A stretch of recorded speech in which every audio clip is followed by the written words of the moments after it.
भरतांची लक्ष्मी देवी तुम्ही या जी. देव आहेत ना वाड्यात? आहेत की. हाय, पर कळना झालं काय करा. का काय झालंय? नाही म्हणजे अदुगर चौडाप्पा आलं, गणेश येऊन गेलं आणि आता तुम्ही आलायसा. म्हणजे नेमकं काय घडलंय ती कळना झालंय. काहीही झालेलं नाही. श्री खंडेरायांना भेटायचं होतं आणि बानूची देखील भेट होईल म्हणून आलो आहोत. असं असं नाही म्हणजे आता समजी जण येत्यात आणि एकच सांगत्यात का देवीनी बोलिवलंय, देवीनी बोलिवलंय. नाही, आम्ही सहजच भेटायला आलो आहोत. असं होय, मग भेट द्याल ते. हो, कुठे आहेत ते? आत आहेत की. हा पर आत कुणाला सोडायचं नाही असं सांगितलंय त्यांनी. आता तुम्हासनी कोण आडी होणार नाही. काळजी करू नका, श्री खंडेराय तुम्हाला काहीही बोलणार नाहीत. आम्ही त्यांना भेटून येतो. जी.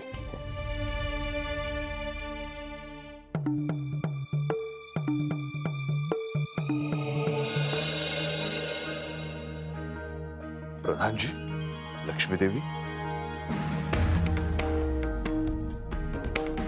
शुभम भवतु. तुम्ही केव्हा आलासा? फार वेळ नाही झाला येऊन. काय योगायोग आहे. मी बानूला भ्रामरी देवीची कथा सांगतोय आणि तुम्ही दोघं आलात. देवा, मला मान्य आहे की तुम्ही बानूला जी साधना शिकवता आहात त्यात आम्ही व्यत्यय आणला आहे, परंतु आमचं इथं येणं अपरिहार्य होतं. लक्ष्मी देवी, मी समजू शकतो. देवा, आम्ही श्री म्हाळसा देवींचा संदेश घेऊन आलो आहोत. म्हाळसा देवीसनी काय झालं आहे? त्या असं कशापायी करतात? देवासनी गडावर बोलिवलं आहे हेच सांगावं आहे ना? हो, आम्ही हेच सांगायला आलो आहोत. तर काय करायचं देवा? श्री म्हाळसा देवींनी संदेश पाठवला आहे, त्या अर्थी त्यांचं नक्कीच महत्वाचं कारण असणार. निर्णय आपल्याला घ्यायचा आहे. प्रधानजी, आता आपण काय सुचवाल? म्हणजे बानूला मी जे काही शिकवत आहे ते इथेच थांबून गडावर यावं की इथे थांबावं? देवा, आपण माझं मत विचारलं होतं म्हणून सांगतो. आत्ता आपण आमच्या बरोबर गडावर चलावं.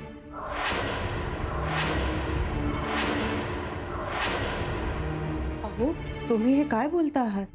प्रधानजी, लहान तोंडी मोठा घास घेते, पर देवासनी तुम्ही संग घेऊन जाऊ नका जी. म्हाळसाताईसनी माझा सांगावा द्या का काही दिवसातच देव गडावर येतात. देवा, या वेळेला माझी इच्छा आहे का तुम्ही हातच थांबावं. परंतु श्री म्हाळसा देवींचं काही महत्वाचं कार्य असलं तर? पर त्यांचं काय काम आहे हे तरी त्यांनी सांगावं. त्यांचं काय कार्य आहे हे आम्हाला देखील ठाऊक नाही. आता ह्यातून मला एकच सुवर्ण मध्य दिसत आहे आणि तो म्हणजे मी लवकरात लवकर गडावर येण्याचा प्रयत्न करेन. मग आम्ही गडावर जायला निघतो.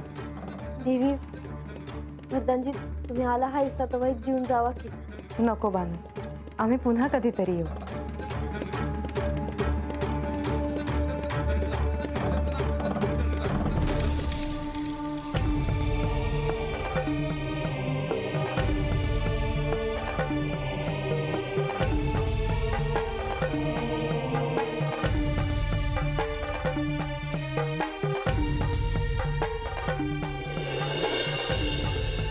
देवा, तुम्ही मला देवींची गोष्ट सांगणार होता असं म्हणलं होता, पर त्या अगोदर मी तुम्हाला एक विचारू का जी? विचार बानू. देवा, मी गेल्या जन्मात कोण होते हे मला ठाव नाही, पर ह्या जन्मात मी इंद्रदेवांची मुलगी आहे.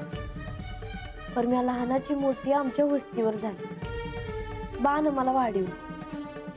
तर हे समज माझ्याच आयुष्यात का घडलं असं? बानू, त्यामागे निश्चित असे काहीतरी प्रयोजन असणार. ह्या सृष्टीत प्रत्येक गोष्टीचे काही ना काहीतरी प्रयोजन हे असतेच. समद्याला होय बानू, सर्वांना. या सृष्टीतील प्रत्येक चराचराला एक अर्थ आहे. मातीच्या एका लहान कणापासून ते अथांग जलाशयापर्यंत सर्वांचंच एक अस्तित्व आहे. आणि ह्या साऱ्यांमुळेच ह्या सृष्टीचा समतोल राखला गेला आहे. मी तुला आता जी कथा सांगणार आहे ती कथा देवीच्या अशा शक्ती रूपाची आहे की जिने केवळ भ्रमरांच्या सहाय्याने दैत्यांचा विनाश केला होता. भ्रमर होय, भ्रमर. सृष्टीतील एक लहानसा जीव, पण त्याचे अस्तित्व देखील त्या दैत्यांना ठाऊक नव्हते. अहो पर देवा, एवढा सत्यजीव तो काय करणार? हे समजा असं कसं काय झालं असत? कोण होत्या त्या देवी? बानू, अशी अधीर नको होस. मी जे काही सांगतो ते शांत चित्ताने ऐक. वयजी. बानू, एक काळ असा होता की तेव्हा सृष्टीला दैत्यांचे भय नव्हते. सर्व सृष्टी आनंदात सुखात होती. मी, श्री विष्णू आणि श्री ब्रह्मदेव साऱ्या सृष्टीकडे आनंदाने पाहत होतो.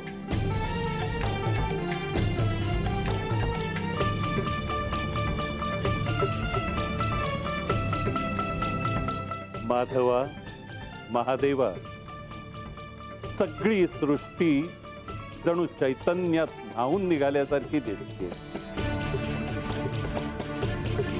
सगळीकडे उत्साह, शुभ, मंगलता दिसतीये.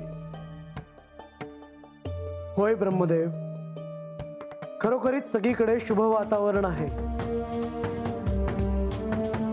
सर्वदूर देवतांचं पूजन होत आहे आणि म्हणूनच सगळीकडे प्रसन्न वातावरण असावं.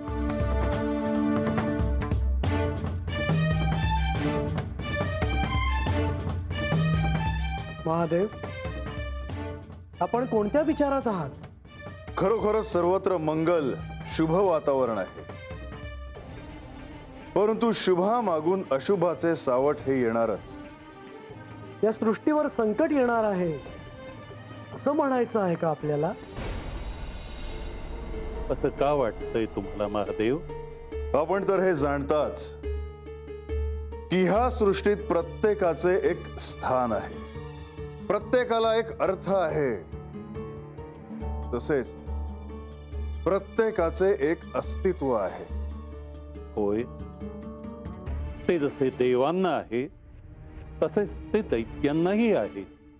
परंतु अनेकदा दैत्य त्यांच्यावर अन्याय होतो आहे ह्या भावनेने देवांशी युद्ध करायला सिद्ध होतात. परंतु त्यासाठी हा मार्ग नव्हे.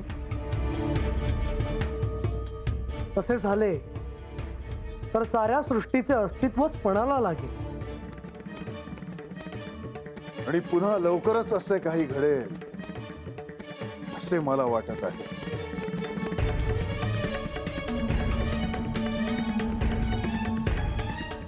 देवा, तुम्ही त्या स्नेहाचं का म्हणलासा? का काय बाय वाईट घडणार आहे म्हणून? बानू, जिथे शुभ आहे तिथे अशुभाचे अस्तित्व हे असणारच. हा या सृष्टीच्या निसर्ग चक्राचा नियमच म्हणावा लागेल. पर तेव्हा तर समधे सुखात राहत होते, समधीकडे चांगलं चाललं होते. बानू, आणि अशाच वेळी बऱ्याचदा अहंकार जन्माला येतो. आता आपण सर्वश्रेष्ठ आहोत अशी भावना जन्माला येते आणि त्या अहंकाराचा सर्वनाश करण्यासाठी देवांना धावून जावं लागतं. देवांना अवतार घ्यावा लागतो आणि त्याच वेळी अशीच परिस्थिती निर्माण झाली. सर्वदूर देवांचे शासन होते, सर्वत्र मंगल वातावरण होते. सर्वजण सुखात होते, परंतु दैत्य कुळात मात्र अस्वस्थता होती. दैत्य कुळात देवांचा शत्रू अरुण, ज्याचा निवास पाताळात होता, त्याच्या मनात केवळ एकच इच्छा होती की देवांचा पराजय करायचा. देवांचा पराजय करण्यासाठी तो कधी निराहार, तर कधी जलावर, तर कधी वायूवर घोर तपश्चर्या करत होता. कोणाची प्रार्थना करत होता तो दैत्य? तो दैत्य गायत्री उपासना करत होता. गायत्री उपासना? होय, मी आधी तुला गायत्री देवींबद्दल सांगितल्याचे तुझ्या स्मरणात असेल. होय देवा. अहो, आता मी तुम्हाला त्या देवींबद्दलच विचारणार होते. का ह्याच का त्या देवी ज्यांची तो राक्षस प्रार्थना करत होता? देवी गायत्रीची कठोर तपश्चर्या करत असताना एक क्षण असा आला की त्याच्या शरीरातून अग्नी प्रकट झाला आणि तो साऱ्या सृष्टीला जाळू लागला. साऱ्या सृष्टीचे अस्तित्व पणाला लागले होते.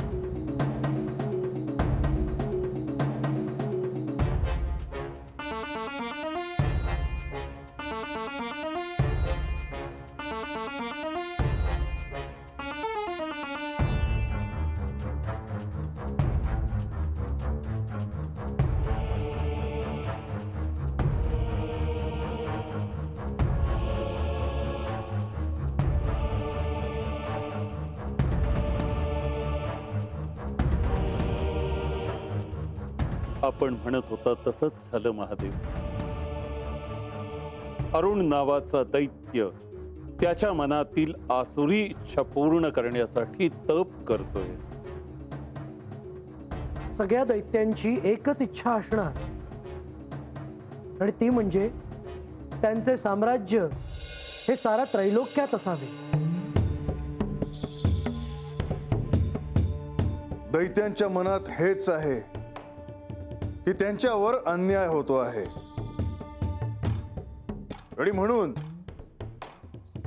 अरुण दैत्यांसारखे काही दैत्य काही ना काही तपश्चर्या करून त्रिमूर्तींना प्रसन्न करून घेण्याचा प्रयत्न करतात. महादेव, हा दैत्य तर भगवती गायत्री देवींचा उपासक आहे. हो, भगवती गायत्री देवी या जगन्माता आहेत, भक्तांवर अनुग्रह करणाऱ्या आहेत. गायत्री देवींची उपासना अत्यंत प्रबळ आहे. ती केल्याने मनुष्य पापमुक्त होतो आणि त्याच्या कामनांची प्राप्ती होते. होय, आणि ब्रह्मदेव, तुम्हाला त्या दैत्याला वर द्यायला जावेच लागणार. आणि अर्थात भगवती गायत्री देखील असणारच. त्याने देखील अमरत्व मिळवण्याचा वर मागू नये म्हणजे झालं. हो, कारण त्यांनी असा वर मागितला तर साऱ्या सृष्टीला मोठ्या संकटाला सामोरं जावं लागेल.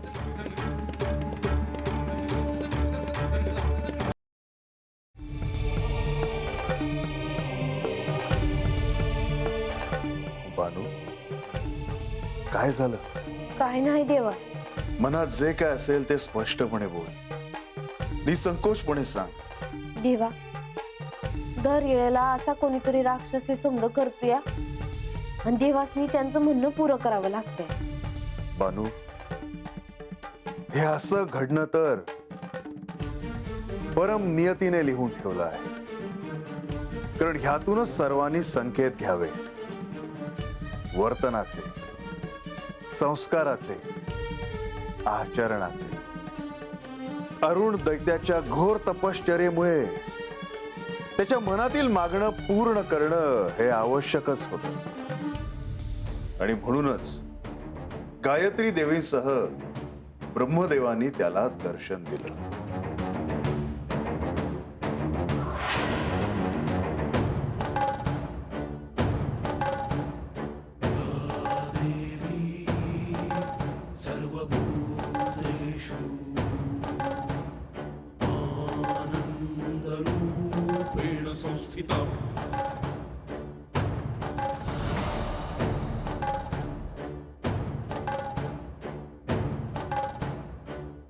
दैत्यारुण,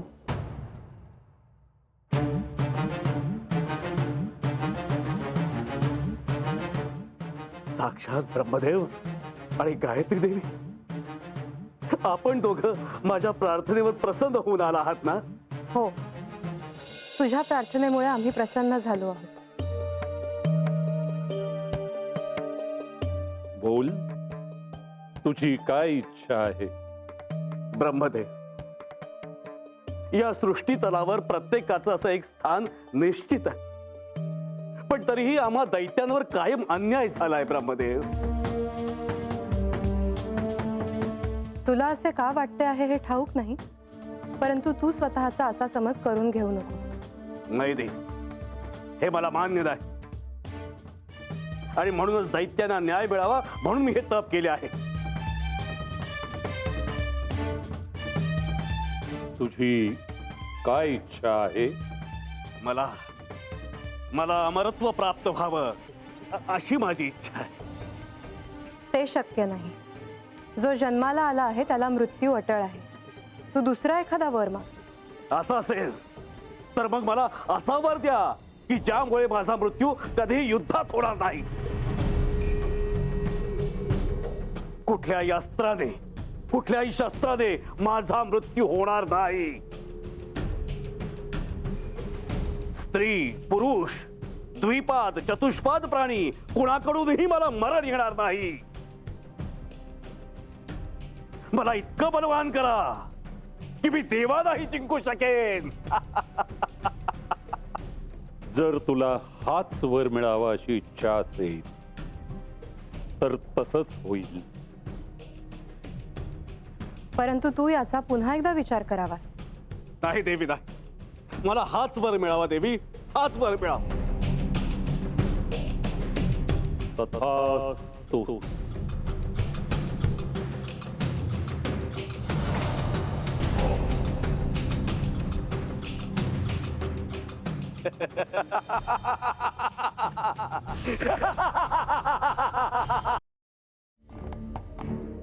देवा, म्हणजे त्यांच्या मनामध्ये जे होतं ते पुरं होईल असा आशीर्वाद दिला वय ब्रह्मदेवांनी त्यासनी. होय बानू, त्या अरुण दैत्याला ते तसं वरदान मिळाल्यामुळे सर्व देव चिंतेत होते. आता पुन्हा दैत्यांची लालसा जागृत होणार.